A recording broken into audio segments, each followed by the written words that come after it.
अब खेल जो है वो बदल गया है। केवल उत्तर याद रखने से काम नहीं चलने वाला, सोचना पड़ेगा। 10 अगस्त से रात 9 बजे सोनी एंटरटेनमेंट टेलीविजन और सोनी लिव पर।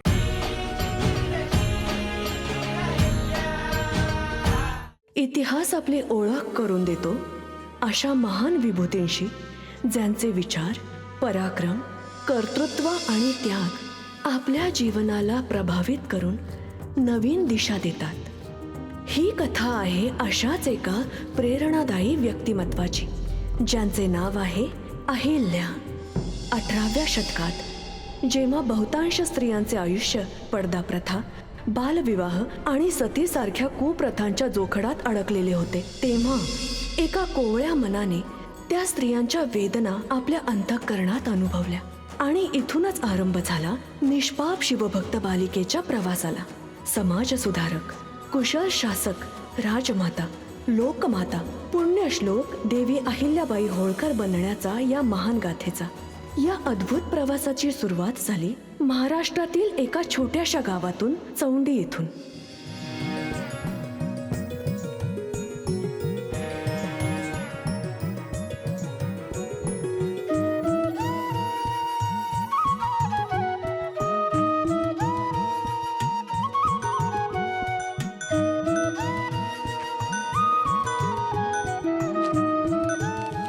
अगं कपिला, आलीस का?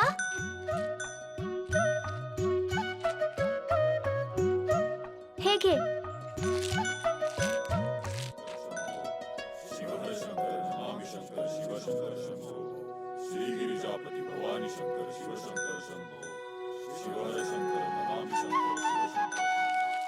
सगळेजण नदीवरून कावड घेऊन परतले कपिला, आणि माझं काम अजून झालेलंच नाही। लवकर करायला हवं।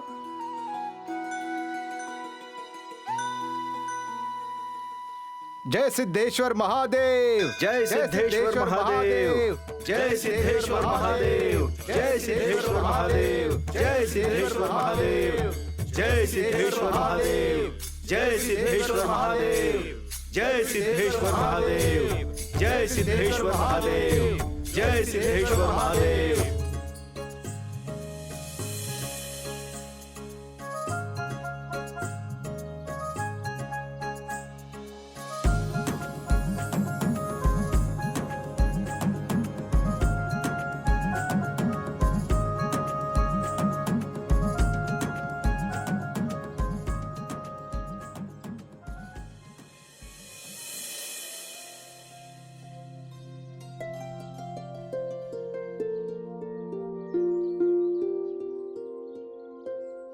तुमची आज्ञा असेल तर मी निघू गुरुजी?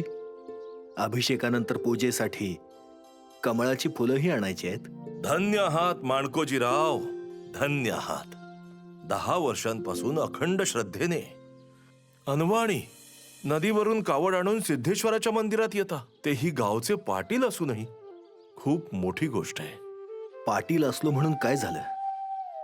मी पण इतरांसारखा सामान्यच माणूस आहे, तुम्हाला तर ठाऊकच आहे। 10 वर्षांपूर्वी अशाच एका श्रावणी सोमवारी मी सिद्धेश्वर महादेवांजवळ प्रार्थना केली होती की माझं अंगण एका कन्या रत्नाच्या किलबिलाटानं भरून जावं प्रभू। सिद्धेश्वर महादेवांनी माझी मनोकामना पूर्ण केली। आता माझी पाळी आहे त्यांची सेवा करण्याची। आजवरच्या आयुष्यात प्रथमच असा मनुष्य पाहतोय मी जो कन्यारत्न प्राप्त होऊनही आनंदी आहे। आनंदाचीच गोष्ट आहे ना गुरुजी? सिद्धेश्वर महादेवांनी मला लाखात एक अशी कन्या दिली आहे, जितकी रूपवती तितकीच निरागस आणि तितकीच शहाणी आणि समजूतदार सुद्धा। अहिल्या, ए अहिल्या,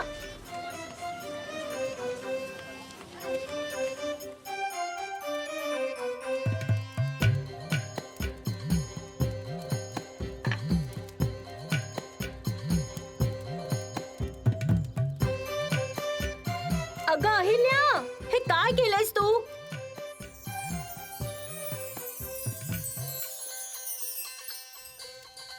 अगं काय झालं ताई? अहिल्या कुठे? माहित नाही, पण हे काय आहे? श्रावणी सोमवाराच्या नैवेद्याची दशमी अहिल्याला करायला सांगितली होती. हा, आता असा नैवेद्य दाखवायचा. अहिल्या, अगं कुठे गेलीस तू? अहिल्या, काय झालं सुशीला? काय एवढा गळा काढतेस आज? हं? कारण तुमची लाडकी लेक तव्यावर दशमी तशीच टाकून कुठेतरी पसार झाली आहे. हे बघा तिचे उद्योग. अगं त्यात त्या लेकराचा काय दोष सुशीला? साऱ्या गावात श्रावणी सोमवारचा उत्साह भरून राहिलाय आणि तू तिला बिचारीला स्वयंपाकघरात अडकून ठेवलंयस. अगं तिचीही इच्छा होत असेल ना बाहेरची लगबग पाहण्याची. सासरी गेल्यावरही असंच करणार आहे का ती? आयुष्यभर चूल आणि मूलच सांभाळायचे तिला. हे सर्व सिद्धेश्वर महादेवच ठरवतील सुशीला. कोणाचं भाग्य कशात आहे हे आपल्या हातात नसतं. अहो, बाईचं नशीब एकाच लेखणीने लिहिलं जातं. एका छोट्याशा गावात साधारण कुटुंबात जन्मलेली मुलगी काही राणी महाराणी होत नसते. कुणाचा तरी संसारच सांभाळणार. सुशीला, आई आई आई आई अरे आई अरे अरे काय करताय? काय काय बस बस बस बस. बघ ना. आई, बाबा, कसा दिसतोय मी? अरे खूप छान दिसतोयस. हे दोघं तर तयार झाले, पण अहिल्याचा अजून काहीच पत्ता नाही. अगं आई, अहिल्या तर विणकरांच्या वस्तीत गेलीये. अरे देवा, आता तिथं काय काम निघालं हिचं?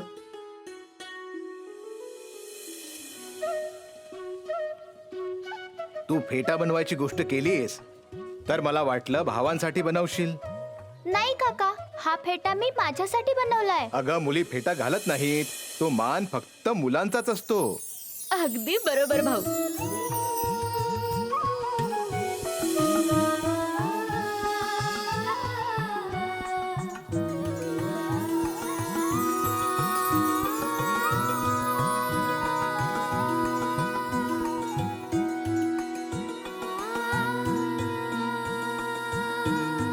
दाजी, हे बघा मी फेटा बांधला आहे. छान दिसतोय ना?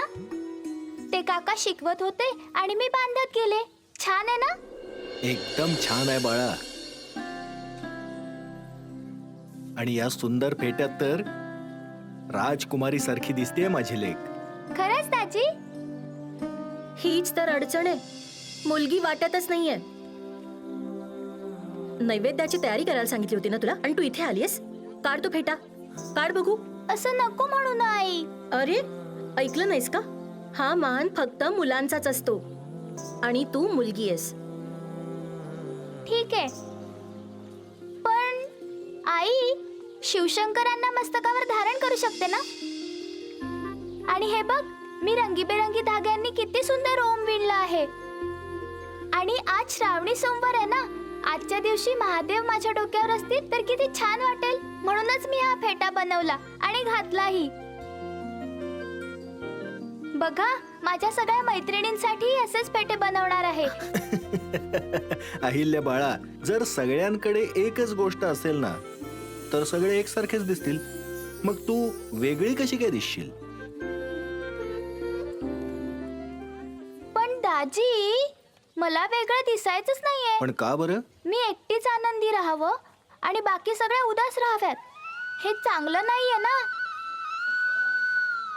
म्हणजे समजा माझ्याकडे 10 फेटे आहेत किंवा 10 बाहुल्या आहेत, मग मी काय करणार त्यांचं? पण माझ्या मैत्रिणींकडे काहीच नाही तर त्या दुःखी होतील. पण मी ते 10 फेटे किंवा 10 बाहुल्या सगळ्या मैत्रिणींमध्ये वाटून टाकल्या तर त्या पण आनंदी आणि मी पण आनंदी आहे की नाही? अहिल्या तर फेटा घालून अशी खुश आहे जणू काही राजात झालीये.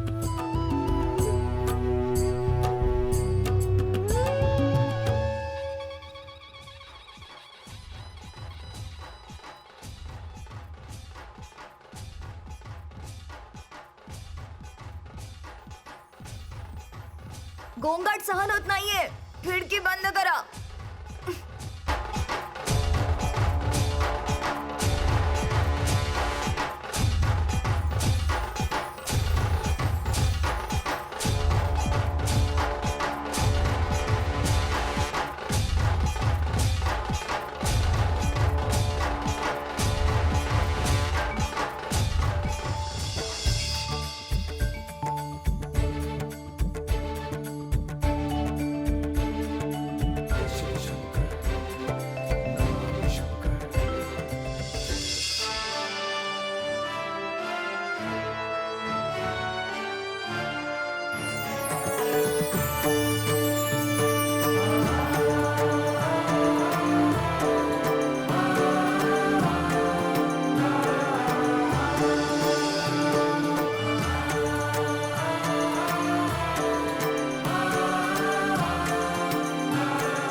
नमस्कार गुरुजी.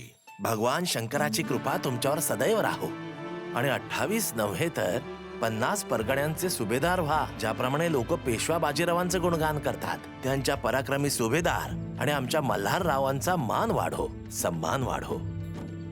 आम्ही आज जे काही आहोत ते शिवशंकरांच्या कृपेने आणि पुढेही त्यांच्याच इच्छेने होईल. आम्ही केवळ सेवक आहोत गुरुजी. या प्रजेचे मालक नाही, त्यांच्या लेकरांची देखभाल करतो आम्ही.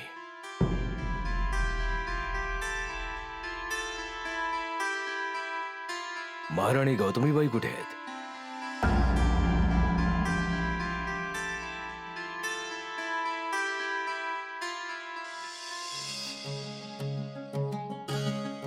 अक्कासाहेब अजून दिसत नाहीयेत. कुठे आहेत कोण जाणे? गुंतल्या असतील एखाद्या कामात. तिलक आज आम्हीच करून घेतो.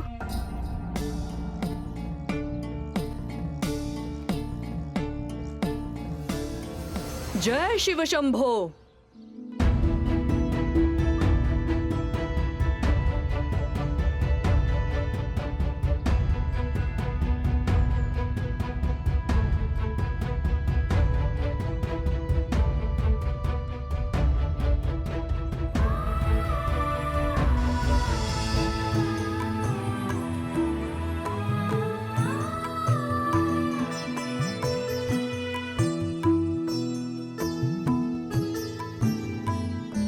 स्वागत आहे तुमचे.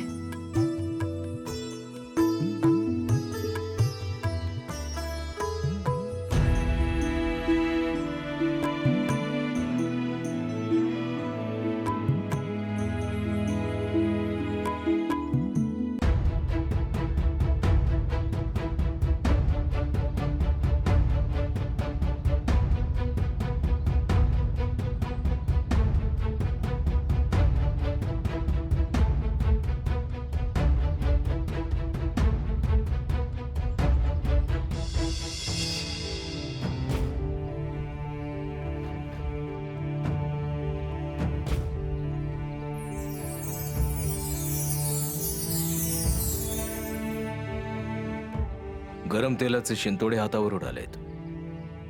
फार जळजळ होत असेल.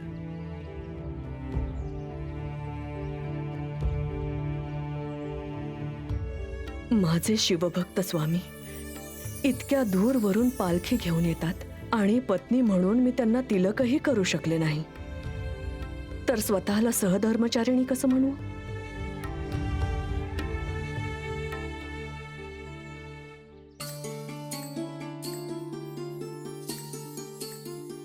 आता होळकर परिवाराचे प्रतिनिधी ज्येष्ठ सरकार मल्हारराव आणि कनिष्ठ सरकार खंडेराव शिवपालखी मंदिरात घेऊन जातील.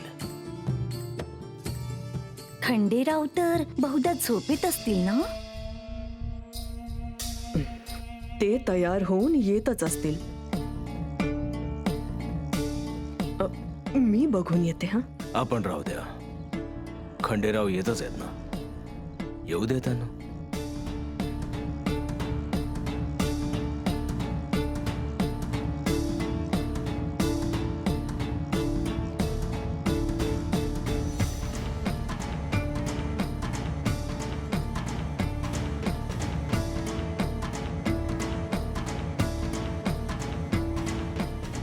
खंडेरावांची सकाळ एवढ्या लवकर कधी होत असते का द्वारकाताई? मोठ्या सरकारांना संध्याकाळपर्यंत इथेच थांबावं लागेल.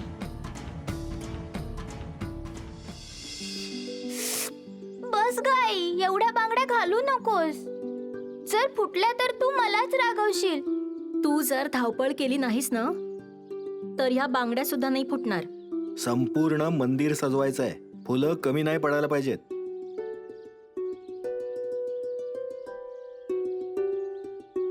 पूजेच्या दिवशी नटायचं मुरडायचं नाहीये तुला, तर मग कधी करणार? बोल. बस आई, अजून नाही सजायचं. हिच्या सगळ्या मैत्रिणींची लग्न होऊन सासरी गेल्या.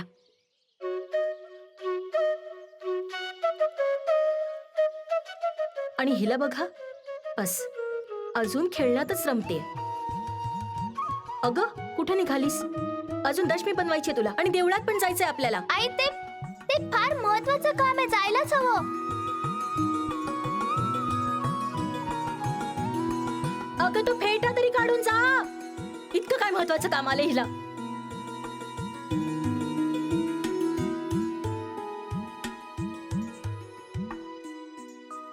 अगं आई, तिची मैत्रीण आहे ना रेणू, ती आलीये सासूरवाडीहून. अगं तिलाच भेटायला गेली असेल. बघितलं, लग्नाचं वय झालंय पण अजून हिचा खोडकरपणा काही कमी होत नाहीये. वर आणि फेटा घालून फिरतीये. लोक काय म्हणतील? सुशीला, जाऊ दे.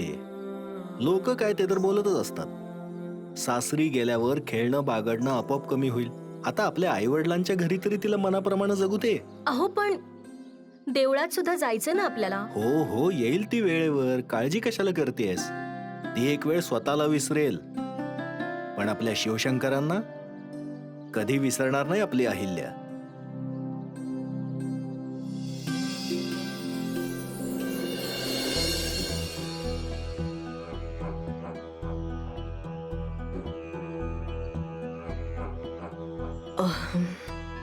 बहुतेक खंडेरावांना काही हवं असेल तर मी पाहून येते.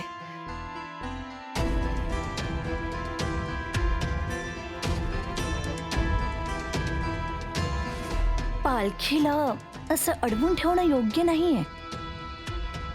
जावई बापू गुणोजीरावही आपल्या घराण्यातलेच आहेत. खंडेरावांच्या ऐवजी ते तुमच्या सोबत पालखी उचलू शकतात.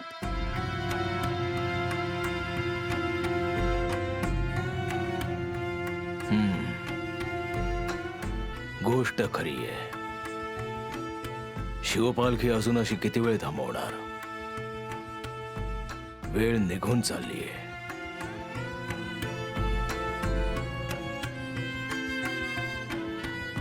तुकोजी,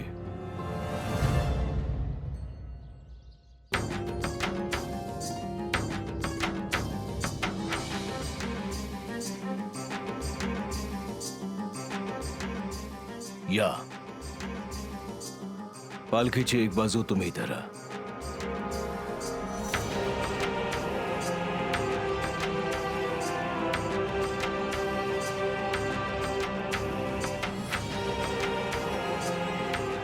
सरकार, हे काय बोलताय तुम्ही? खंडेरावाच्या जागी ते कशी पालखी? ते तुमचे पुत्र नाहीयेत. आमचे सल्लागार म्हणून आम्ही नेहमीच तुमचा मान राखलाय गंगोबा, पण या क्षणी विषय ईश्वराचा आहे.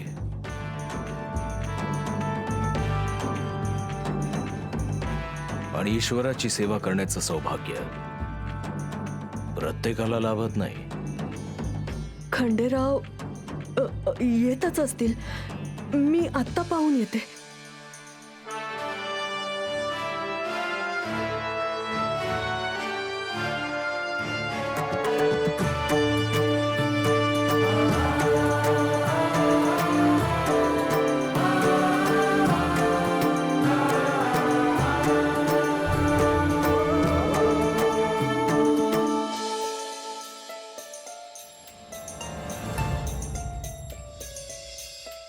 जो पुत्र अशा वेळी आपलं कर्तव्य पार पाडू शकत नाही, तो इथे असो वा नसो, त्याने काय फरक पडतो? हे शिवशंभो, आमचा खंडेराव आपल्या जबाबदाऱ्या कधी ओळखणार? त्याला योग्य मार्ग कसा बरं दाखवावा?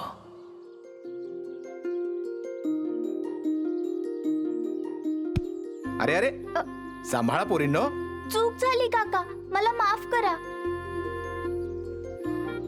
लग्नाचं वय झालं हिचं, तरी सुद्धा दिवसभर गावात हुंदडत असते. ओम नमः शिवाय, नमः शिवाय, ओम नमः शिवाय. ओम सर्व देवभ्यो नमः. ओम नमो भवाय सर्वाय रुद्राय वरदाय च पशूनां पते नित्यं रुद्राय च कपिंदिने.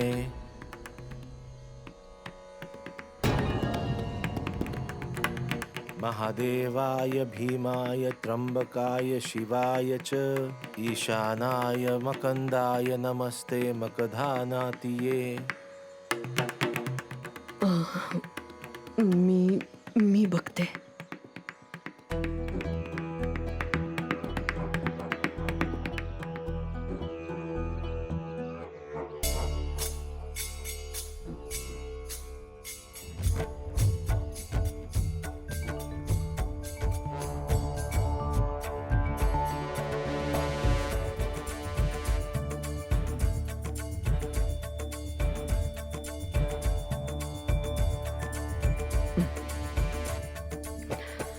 अरे जागे झाला होतास तर पूजेला यायला हवं होतंस ना. आम्ही तर कधीचे जागे होतो आईसाहेब, येतच होतो.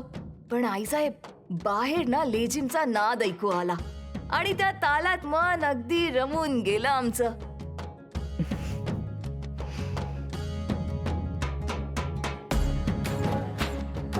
होळकर घराण्याचा राजपुत्र आहेस तू बाळा. शिवपालखी उचलण्याचा अधिकार फक्त तुझा आहे, पूजेत बसण्याचाही.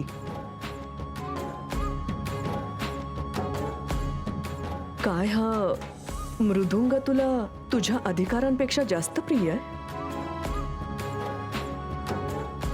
आई साहेब, जी वस्तू आपली आहे ती आपलीच राहणार ना. आपण जाऊ अथवा न जाऊ, आपला अधिकार कोण हिरावून घेणार बरं. काळ बदलायला वेळ लागत नाही बाळा. आणि तुला तुझ्या बाबांचा स्वभाव तर माहितीच आहे. रीती नियम यांना ते किती महत्व देतात.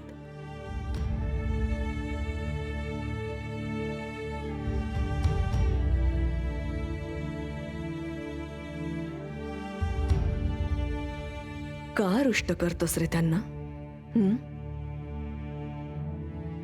चल, पुरे झाल्या गप्पा, आता लवकर सिद्ध हो. उठ उठ, लवकर उठ. लवकरात लवकर तयार हो. बाहेर सगळे तुझी पूजेसाठी वाट पाहत आहेत. चल.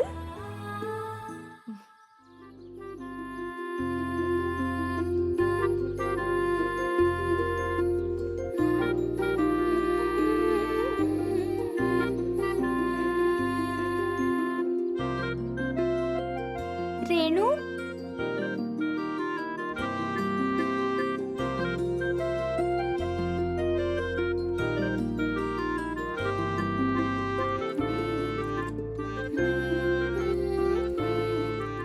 रेणू,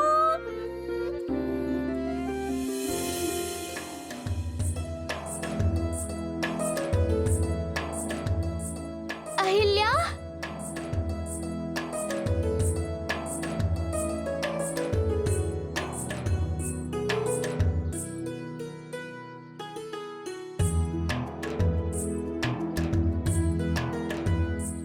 रेणू, कशी आहेस ग तू? मी ठीक आहे. आणि तू? मी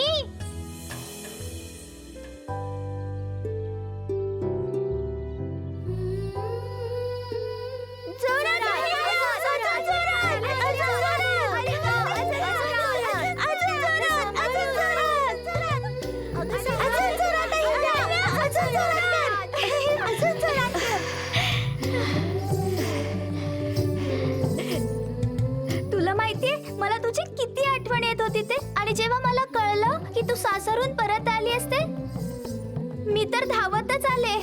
मला सुद्धा तुझी खूप आठवण येत होती. पण तू हा फेटा का बांधलायस अहिल्या? असाच. मी खूप छान दिसतेय ना? खूप छान, अगदी राणी सारखी. नाही नाही, राजा. ए रेणू, तुझे केस सोडून दाखव ना. आता तर ते खूप वाढले असतील ना? हो, पण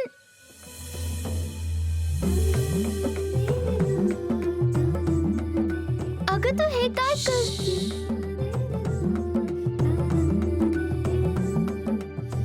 अरे वा, किती लांब केस झालेत तुझे. रेणू, इतके सुंदर केस गावात कुणाचेच नाहीयेत. हो ना? हो, खरंच.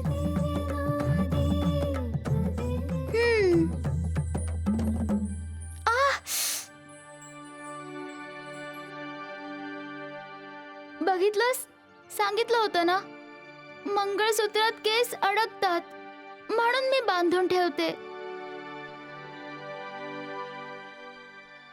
मग इतके दागिने घालायची गरजच काय? केस अडकणारच ना. तेच तर. आणि हे दागिने तुला खूप टोचतही असतील ना? खूप टोचतात. पण माझ्या सासूबाई म्हणतात की हे नेहमी घालून ठेवायचे. आणि हे खूप जडही असतील ना? जर मी हे घातले ना तर धपकन पडेनच. तुला माहितीये, एकदा आंघोळीनंतर मी मंगळसूत्र घालायचं विसरले होते. मग काय झालं? खूप रागावले सगळे. मला ही साडी सुद्धा आवडत नाही. यामध्ये खेळताच येत नाही ना. मग परकर पुलका घाल ना. हो, आणि मग मनसोक्त खेळ आमच्या सोबत. हो, बरोबर बोलतेय कुसुम. आणि या साडीत ना काहीच करता येत नाही. आणि वर हे दागिने. थांब, मी तुलाही असा फेटा बांधून देऊ. मग केसही अडकणार नाहीत दागिन्यात, हो ना? जेव्हा तुझं लग्न होईल ना, तेव्हा तुला कळेल अहिल्या. असं काय कळेल ग मला?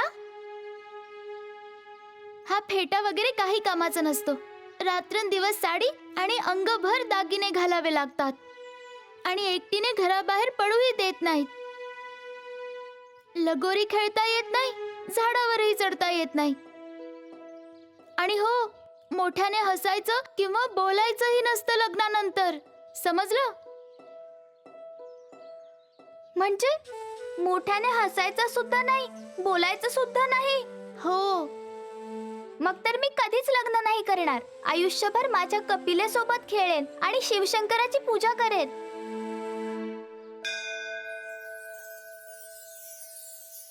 मग जाऊन देवांनाच सांग ना. माहितीये, माझी आई सांगते, श्रावणी सोमवारच्या दिवशी महादेव सगळ्यांचं ऐकतात. खरंच? जर सगळ्यांच्या इच्छा पूर्ण होत असतील तर मी रेणूसाठी काही मागितलं तर?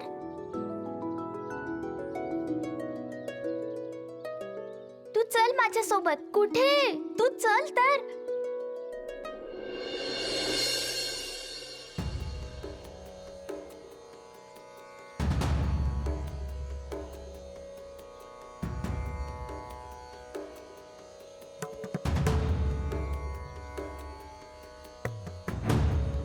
बसा.